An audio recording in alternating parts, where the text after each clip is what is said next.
আসসালামু আলাইকুম সবাইকে। আপনারা সবাই কেমন আছেন? আশা করি ভালো আছেন। আমি এমএস রান্নাঘর থেকে বলতেছি। ছোট্ট একটা বাঁধাকপি নিয়েছি, এটা দিয়ে আজকে আমি পাকোড়া বানাবো, বাঁধাকপির পাকোড়া। তো দেখতেই থাকুন। এটাকে আমি এখন কেটে নেব। তো বন্ধুরা, আমি এখানে বাঁধাকপি কুচি করে নিয়েছি, কাঁচামরিচ দিয়েছি, একটা ডিম দিয়েছি। এখন আমি পরিমাণ মতো পেঁয়াজ কুচি দিয়ে দেব। আমি এটাতে দিয়ে দেবো পুদিনা পাতা, আপনারা চাইলে দিতেও পারেন, আবার স্কিপ করে যেতে পারেন। আর দিয়ে দেবো আমি ধনিয়া পাতা। তো আমি এখানে দেশি ধনিয়া পাতাটা দিয়েছি, ফ্লেভারটা যেন খুব সুন্দর আসে এজন্য। আর আমি এখানে দিয়ে দেবো হালকা একটু হলুদ।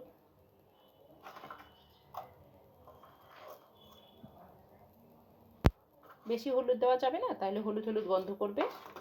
আমি এখন দিয়ে দেবো স্বাদ মতো লবণ।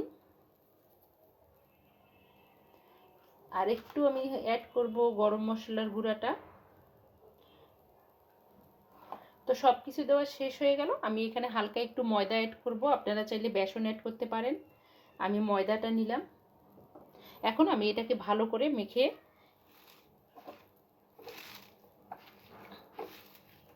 একদম এমনভাবে মোলায়েন করব যেন বাঁধাকপির পাতাটা একদম মোলায়েন হয়ে যায় আর খুব সুন্দর হয়, ময়দাটার সঙ্গে লেগে যায় পাকোড়া বানানোর সময়। তো বন্ধুরা, এটা খেতে অনেক ভালো লাগে। যদি ভিডিওটা ভালো লাগে অবশ্যই একটা লাইক করবেন, শেয়ার করবেন, সাবস্ক্রাইব করবেন। দেখেন কতগুলো বাঁধাকপি আসলো, আস্তে আস্তে এগুলো নরম হয়ে অল্প একটু হয়ে যাচ্ছে। তো আমি এটাকে ভালো করে মেখে নিই, তারপর তেলে ভেজে নেব।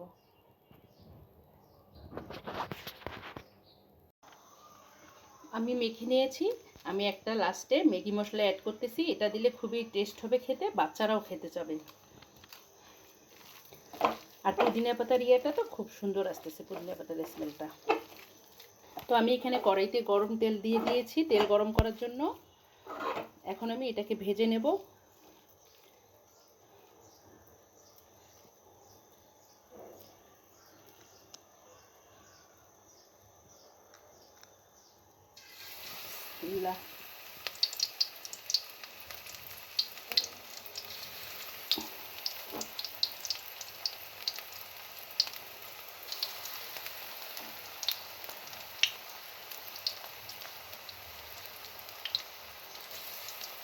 আমি একে একে এভাবে সবগুলো ভেজে নেব।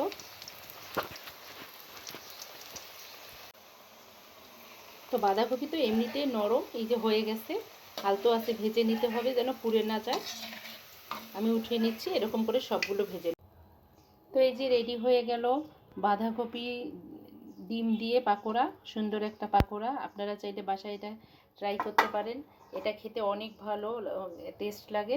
আর এটা হলো গরম ভাতের সাথে খেলে অথবা চায়ের সাথে খেতে পারেন বিকালে।